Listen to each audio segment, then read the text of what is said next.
Bismillahirrahmanirrahim. Assalamualaikum warahmatullahi wabarakatuh. Saya Murdiah binti Musa akan membentangkan tajuk insya'i, talabi dan ghairu talabi. Baik, insya'i iaitu perkataan yang berasal daripada insya'u, yang syi'u, masdarnya bererti al-ijad, iaitu mewujudkan, mengembangkan, menciptakan atau menimbulkan. Pada istilah yang berbunyi wal kalamu la yahtamilu sidqu wal kalbu fi zatihi, iaitu pertuturan yang tidak boleh dinilai sama ada dusta ataupun benar pada zatnya. Contohnya seperti ya Khalid la tadrib al-kalb. Ya, hai Khalid, jangan kamu pukul anjing itu. Ya, ayat ini tidak mengandungi pengertian benar ataupun dusta. Okey, baik. Menurut Ali Al-Jarim 1977, insya'i terbahagi kepada dua, iaitu talabi dan ghairu talabi. Baik, kita tengok talabi iaitu sirah yang terdiri daripada perkataan dia al-amr, al-nahyi, al-istifham, at-tamanna, an-nida.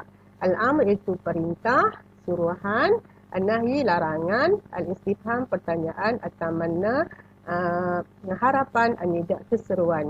Itu kalimah talabi adalah kalimah yang menghendaki terjadinya sesuatu yang belum terjadi pada waktu kalimah itu diucapkan. Kita tengok al-amr, ayat suruhan, iaitu yang terdiri daripada 4 sirah daripada fi'il amar.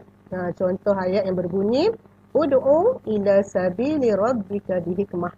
Kemudian yang kedua mana tadi? Yang kedua iaitu lam amr pada fi'il mudhari'. Contoh ayatnya litaf'alu wa khafa ma turid. Okey, yang ketiga isim fi'il amar, iaitu contoh ayatnya sah idza qara'al Quran atau hayya 'alas salah. Itu. Yang seterusnya masdar fi'al ma turid. Ini semua yang menunjukkan suruhan. Okey, seterusnya an-nahyi itu larangan. Contoh seperti la tatrib al-kalb. Qala Allah Ta'ala la taqribuz zina. Yang mempunyai perkataan la tu, larangan. Dan seterusnya at-tamanna iaitu harapan. Harapan yang mustahil atau sukar dicapai kerana tidak mampu. Contohnya pada ungkapan yang berbunyi qala Allah Ta'ala ya laita lana misla ma utiya qarun innahu la zu hazzin azim. Dalam surah Al-Qasas ayat 79. Seterusnya al-istifham iaitu pertanyaan. Merupakan pertanyaan atau pendengar memberi jawapan dengan segera. Perkataan adawat istifham iaitu hamzah, hal, man, ma, mata dan lain-lain lagi. Contoh ayatnya Khalid daribal kalam. Adakah kamu memukul anjing? Khalid memukul anjing? Itu pertanyaan daripada hamzah. Okey, seterusnya an-nida iaitu seruan, yang memanggil mukhatab dengan menggunakan harfun nida seperti hamzah, ayya, wa, ayya, hayya. Contohnya seperti ayya maulai, ayya fulan, ayya hadza. Okey, seterusnya bahagian yang kedua iaitu ghairu talabi, yang tidak memerlukan tindakan dilakukan oleh pendengar selepas seseorang bercakap. Dia mempunyai di dalamnya yang berbentuk al-madhu, pujian, al-zam, celaan, al-khasam, sumpah, at-ta'ajjub dan ar-raja'. Okey, baik, kita tengok al-madhu wal-zam ni apa? Menunjukkan pujian dan celaan. Contoh ungkapan ayat, dia ada perkataan ni'mah, bi'sa dan habbaza. Contohnya seperti ni'mah hadiyan akh. Ini yang pujian lah. Bi'sa masyirul hawa. Ini seperti pujian. Ni'mah sadiqil mukhlis, bi'sal khalqul kalb. Ta'ajub itu yang terpegun, menunjukkan rasa terpegun. Contoh dari Ashimah bin Abdullah, binafsi tilkal ardon ma atibar riba wa ma ahsanal mustafa wal mutarabi'an. Okey, artinya demi diriku alangkah baiknya bumi yang tinggi itu dan alangkah indahnya sebagai tempat peristihatan di musim panas dan bunga. Ayat di atas terdiri pada makna ta'ajub yang menunjukkan rasa terpegun dan dengan keindahan alam. Ataupun ayat kaifa takfuruna billahi wa kuntum amwata fa ahyakum. Ini daripada surah Al-Baqarah ayat 28. Okey, baik. Seterusnya daripada perkataan al-qasam, sumpahan ya. Sumpah contoh pada ungkapan Abdullah bin Tahir yang berbunyi li umrika ma bil aqli yaktasibul al-ghina walun biktisabil mali yaktasibul aqli. Ya, artinya demi usiamu, kekayaan itu tidak dapat diperolehi dengan akal, sebagaimana akal pun tidak dapat diperolehi dengan harta. Pada lafaz li umrika tu ya, demi usiamu. Sumpah, perkataan sumpah tu khosamnya, yang mana Abdullah bin Tahir bersumpah dengan usia yang ada. Dan akhir sekali ar-raja, iaitu harapan ya. Contohnya ungkapan Zurrammah yang berbunyi la'allan khizaral dam'a yaqibu rahatan minal wajdi aw yaskil sijail bilbal. Ya, artinya barangkali cucuran air mata itu menjadi penawar kerinduan atau dapat menyembuhkan kegelisahan dan kesusahan yang memenuhi dada. Lafal la'alla tu barangkali atau moga itu menunjukkan makna rojak. Ya, yang mana Zurrammah berharap menangis dapat menghilangkan kerinduan, kegelisahan atau kesusahan. Okey, baik. Setakat itu dulu. Sekian. Wabillahi taufiq. Assalamualaikum warahmatullahi wabarakatuh. Saya Aslindawati binti Kamaluddin yang bernombor metrik 048029 akan membentangkan satu tajuk iaitu Al-Qasru. Kepengertian Al-Qasru. Al-Qasru huwa takhsisun amaran di akhiri tariqi masusi. Al-Qasru pada bahasa ialah menahan atau melarang. Dalam ilmu balaghah pula, Al-Qasru adalah mengkhususkan sesuatu dari yang lainnya dengan menggunakan kaedah yang tertentu. Rukun Al-Qasru terbahagi kepada 4. Yang pertama, maksur, iaitu berbentuk sifat atau mausuf. Yang kedua, maksur alaih, berbentuk sifat atau mausuf. Maksur anhu, iaitu sesuatu yang berada di luar yang dikecualikan. Dan yang keempat ialah adat qasru. Contoh ayat Al-Qasru. La yafuzu illal majad. Artinya, tiada yang menang kecuali yang bersungguh-sungguh.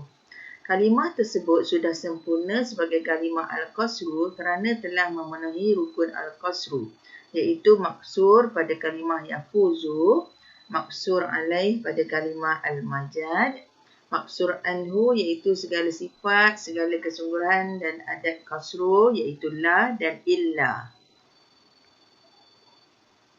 Bahagian-bahagian Al-Qasru iaitu ada dua, satu qasru hakiki dan yang kedua ialah qasru idhafi. Qasru hakiki ialah maksur alaih ditaksis sebutannya sesuai dengan kebenaran dan kenyataan. Contohnya la ilaha illallah, artinya tiada Tuhan selain Allah. Ini adalah suatu kebenaran dan kenyataan bahawa Allah sajalah yang berhak disembah, selainnya tidak boleh disembah. Okey, yang kedua, bahagian yang kedua ialah qasru idhafi. Maksur alaih ditafsirkan sebutannya sesuai dengan penyandaran kepada sesuatu yang tertentu, tetapi tidak menutup kemungkinan bagi yang lain untuk ikut dalam sandaran tersebut. Contohnya, la alima illa Zaidun, artinya tiada yang pintar kecuali Zaid. Contoh di atas menyatakan bahawa yang pintar ditafsirkan oleh Zaid, artinya yang paling pintar adalah Zaid, tetapi bukan bermaksud bahawa tiada yang lebih pintar selain Zaid. Berkemungkinan ada. Ada ya, walaupun ayat dia sebegitu. Okay. Jenis-jenis Al-Qasru terbahagi kepada dua. Sifah ala mausuf dan mausuf ala sifah. Okay, sifah ala mausuf ni sifat ditaksis dengan mausuf. Contohnya la alima illa Zaidun, artinya tiada yang pintar kecuali Zaid. Dan contoh yang kedua ialah la ilaha illallah, artinya tiada Tuhan selain Allah. Okay, jenis yang kedua ialah mausuf ala sifah. Mausuf ditaksiskan dengan sifat. Contohnya, wa ma Muhammadun illa rasulun qad khalat min qablihi rusul. Artinya, tiada Muhammad itu kecuali rasul yang telah lewat sebelumnya rasul-rasul yang terdahulu. Yang ini daripada Al-Quran, surah Al-Imran ayat 144.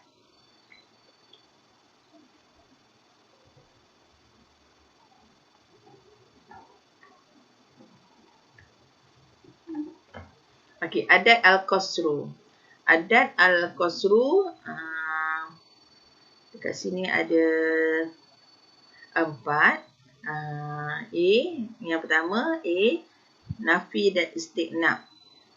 Nafi dan istiqnab ni maksud alainya berada setelah istiqnab. Contohnya, ma Zaidun illa alima.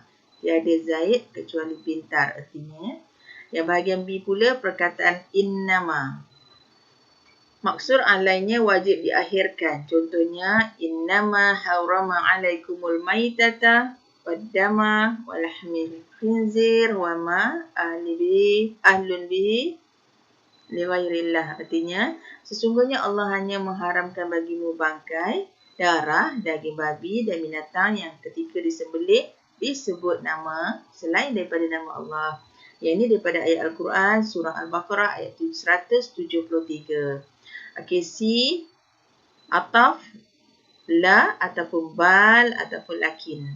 Untuk membuat qasru dengan huruf la harus dalam bentuk isbat, dan apabila dengan huruf bal dan lakin harus didahului nafi atau nahyi. Contohnya, al-ardu muttaharrikatul la sabitah. Artinya bumi itu bergerak, tidaklah diam. Okay, contoh yang kedua, mal fakhru bin nasabi lakin bil ilmi. Artinya, tiadalah kebanggaan itu dengan nasab keturunan tetapi dengan ilmu pengetahuan. Dan D ialah mendahulukan yang seharusnya diakhirkan.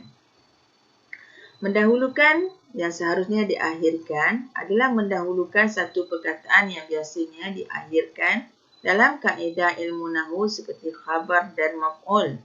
Dalam hal seperti ini, yang menjadi maksur alainya adalah yang didahulukan. Contohnya seperti iyyaka na'budu wa iyyaka nasta'in. Artinya, hanya kepada engkaulah kami beribadah dan hanya kepada engkaulah kami memohon pertolongan. Daripada surah Al-Fatihah ayat yang kelima.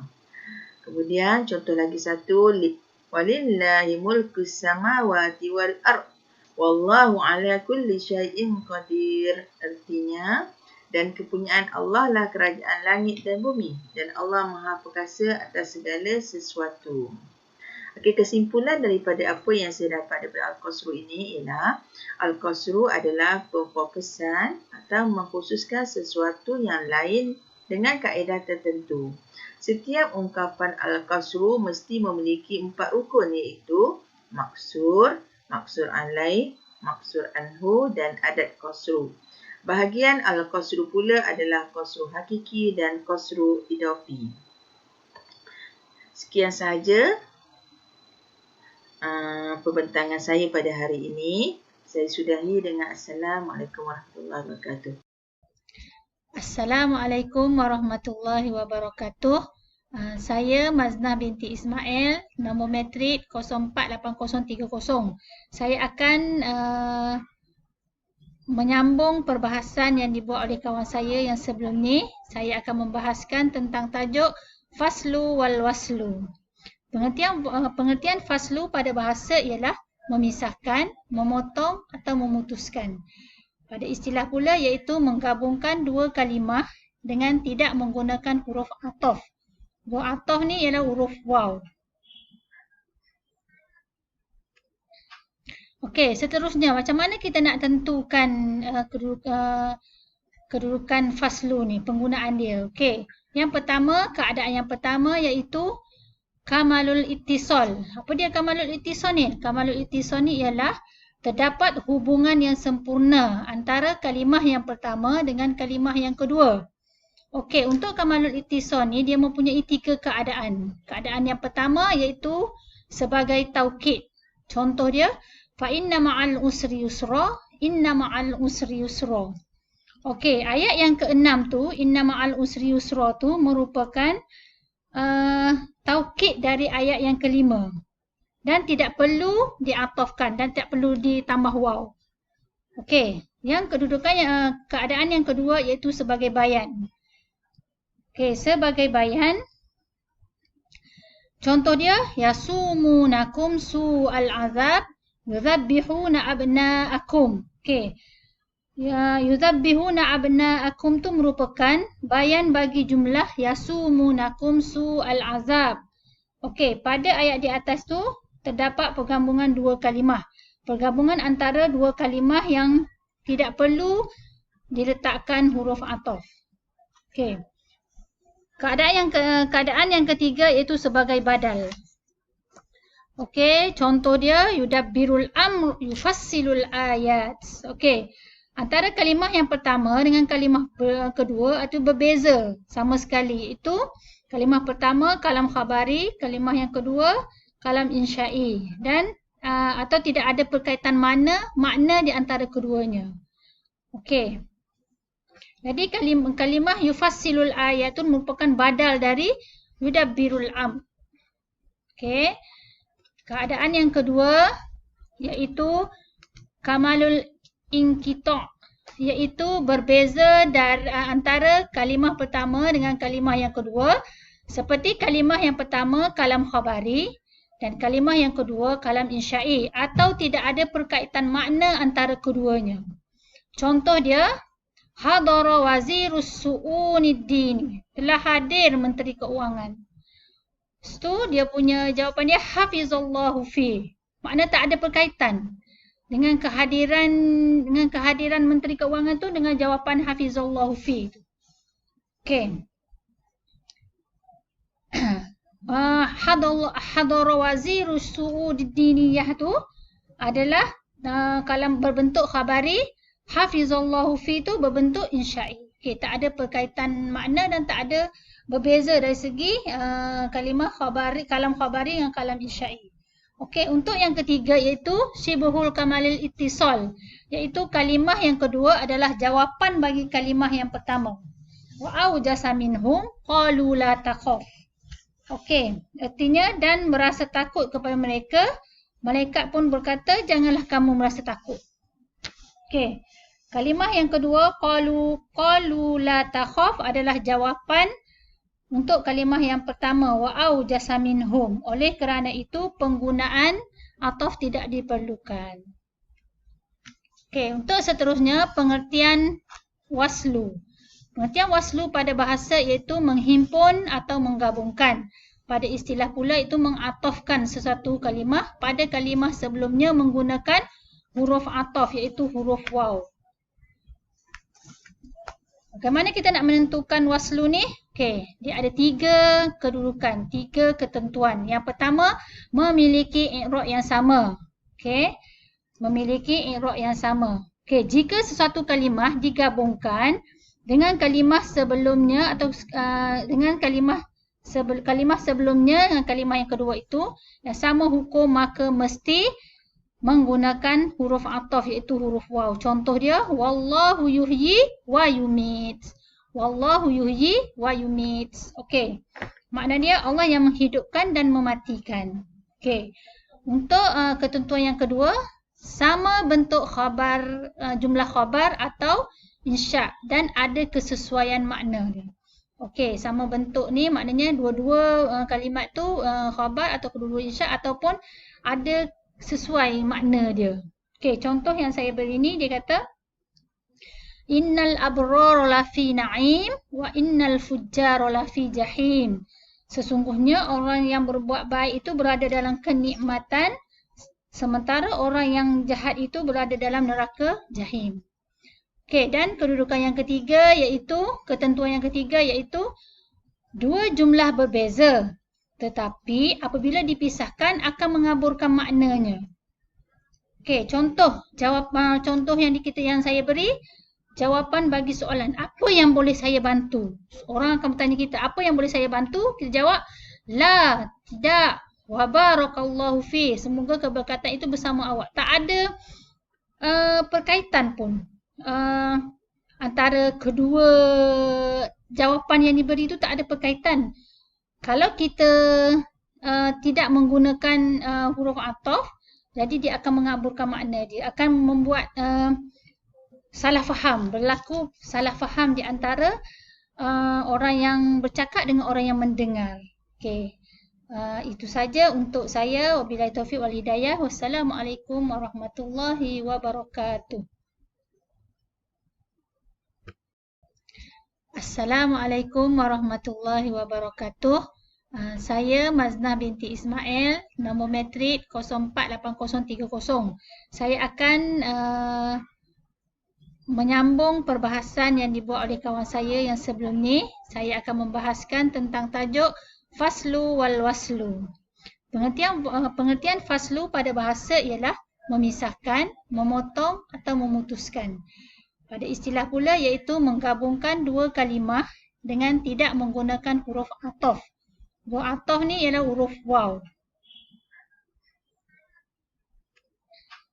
Okey, seterusnya macam mana kita nak tentukan kedudukan faslu ni, penggunaan dia. Okey, yang pertama, keadaan yang pertama iaitu kamalul ittisal. Apa dia kamalul ittisal ni? Kamalul ittisal ni ialah terdapat hubungan yang sempurna antara kalimah yang pertama dengan kalimah yang kedua. Okey, untuk kamalul ittisal ni dia mempunyai tiga keadaan. Keadaan yang pertama iaitu sebagai taukid. Contoh dia, fa inna ma'al usri yusra, inna ma'al usri yusra. Okey, ayat yang ke-6 tu, inna ma'al usri yusra tu merupakan taukid dari ayat yang ke-5. Dan tidak perlu diatafkan dan tidak perlu ditambah waw. Okey, yang kedudukan keadaan yang kedua iaitu sebagai bayan. Okey, sebagai bayan. Contoh dia, yasumunakum su'al azab, yudhabbihuna abna'akum. Okey. Ya, yudhabbihuna abna'akum tu merupakan bayan bagi jumlah yasumunakum su'al azab. Okey, pada ayat di atas tu terdapat pergabungan dua kalimah. Pergabungan antara dua kalimah yang tidak perlu diletakkan huruf ataf. Okey.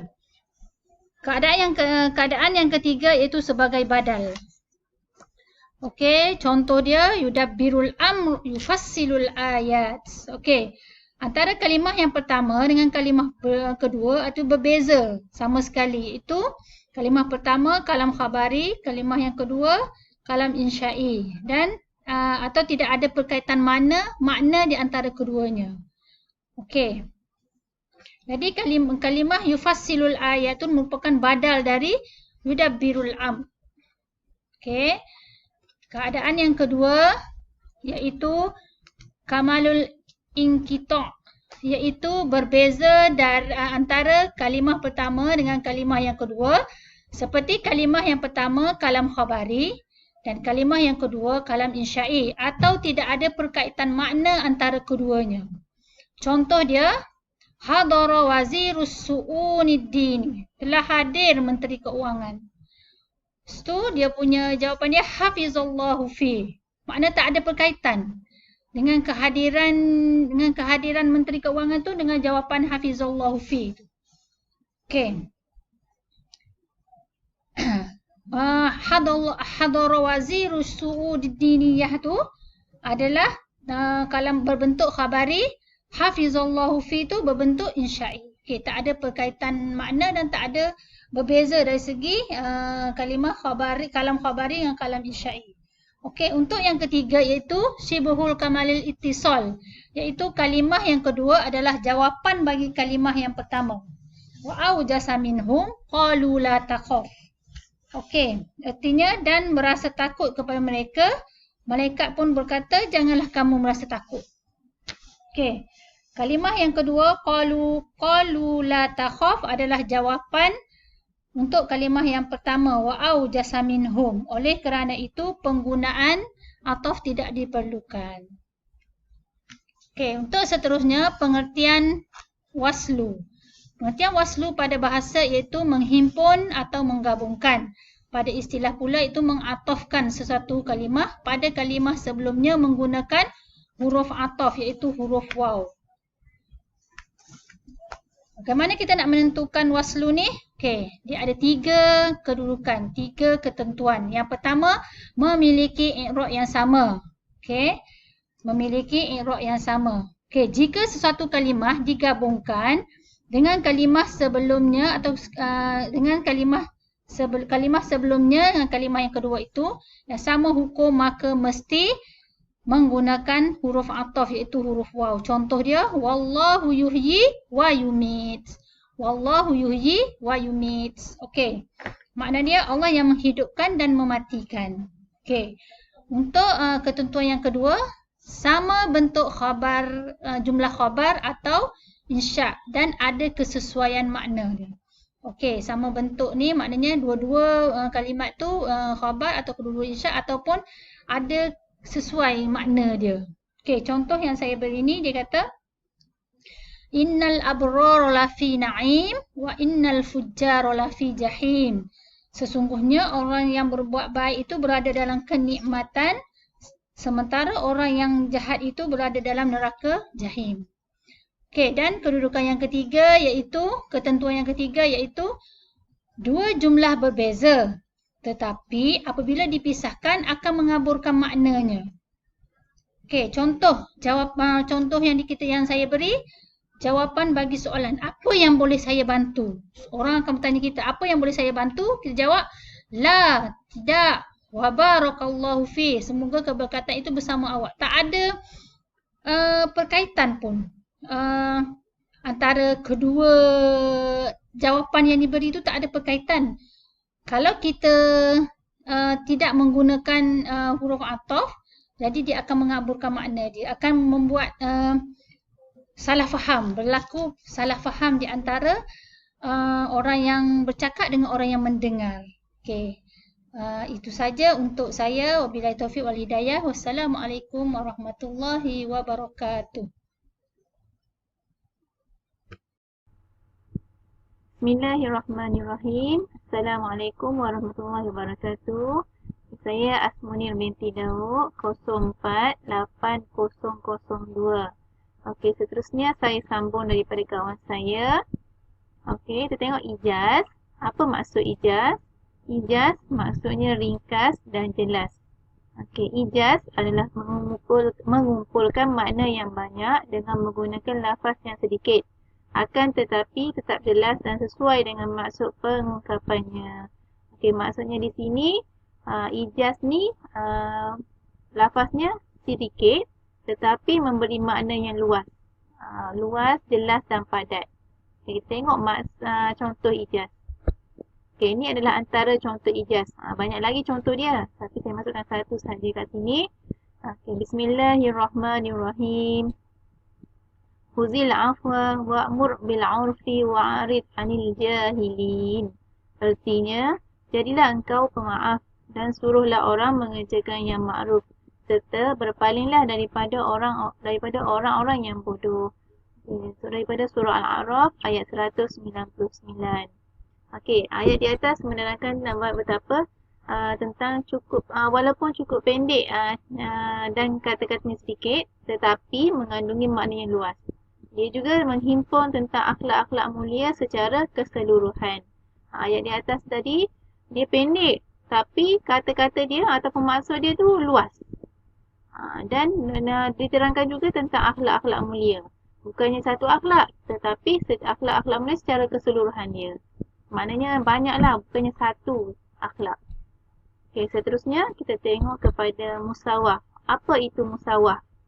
Musawaf adalah mengungkapkan kata-kata yang sesuai antara lafaz dan maknanya.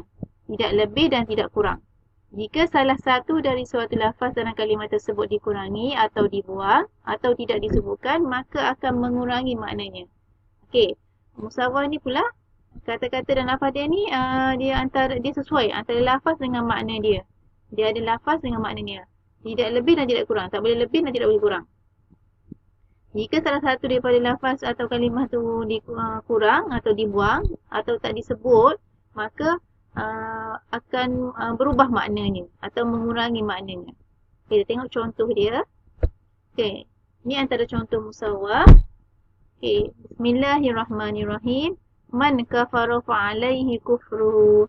Artinya, barang siapa yang kafir, yakni ingkar, maka dia sendirilah yang menanggung akibat kekafirannya itu. Daripada surah Ar-Rum ayat 44. Okey, contoh di atas tu adalah contoh musawah al-musawah. Okey, persamaan susunan makna dengan kalimah. Makna dan kalimah. Okey, sehingga kalau salah satu dari susunan kalimah digugurkan, maka akan merosakkan makna kalimah tersebut.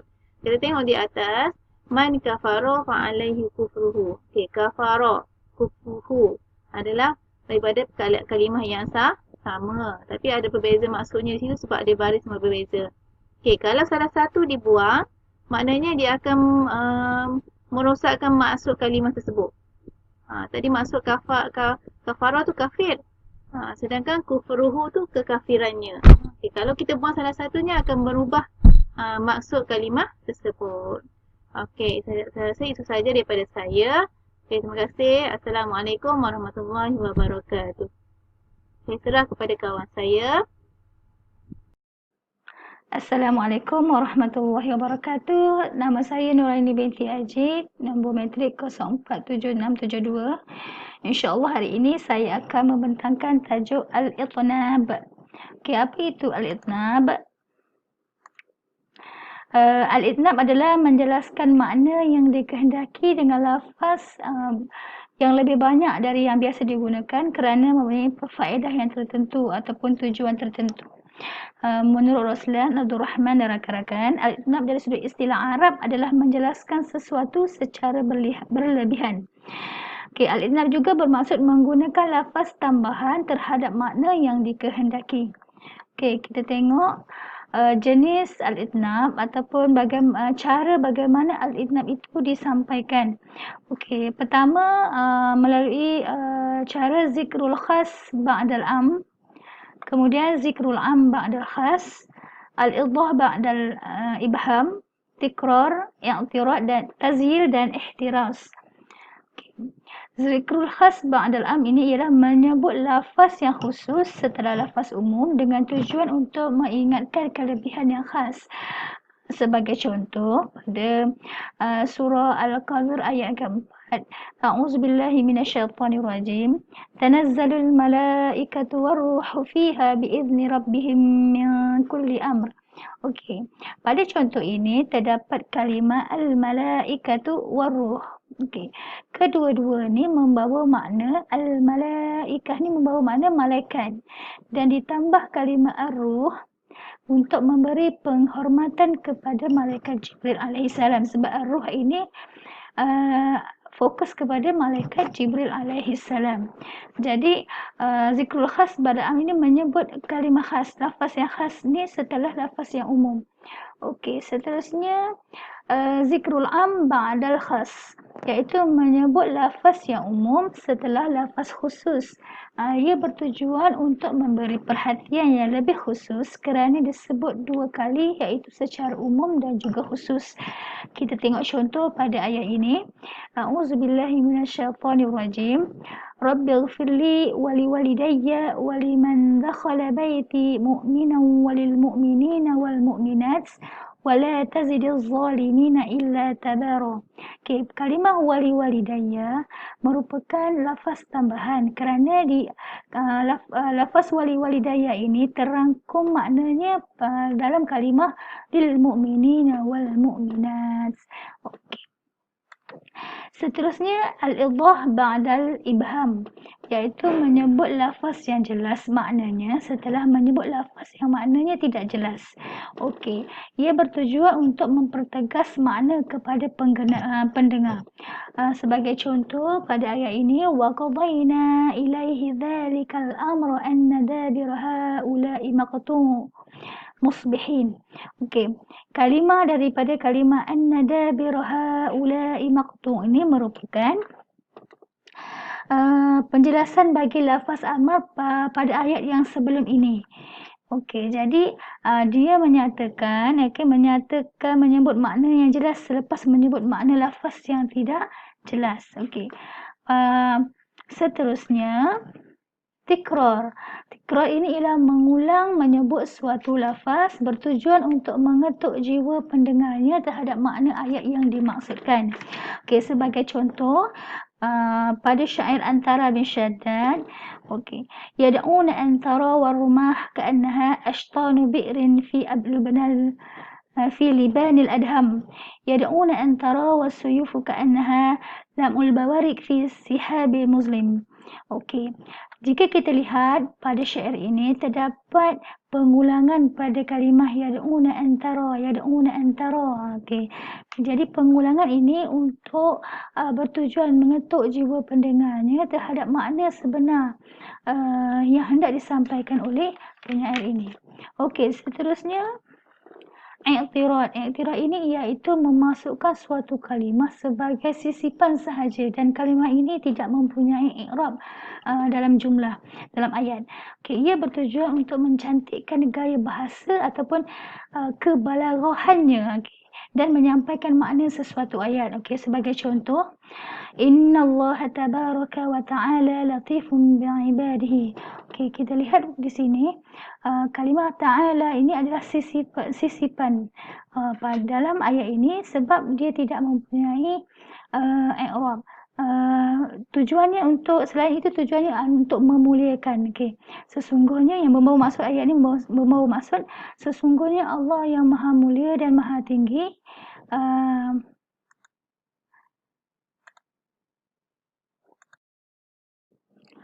Okey, seterusnya tazyil iaitu mengiringi suatu ayat dengan ayat yang lain dan ia mempunyai maksud yang sama dengan ayat yang sebelumnya. Okey, apa tujuannya? Ia berfungsi sebagai taukid ataupun pengukuhan. Okey, sebagai contoh pada ayat ini, A'udzubillahi minasyaitonirrajim. Wa qul ja'al haqqu wa zahaqal batil innal batila kana zahuqa.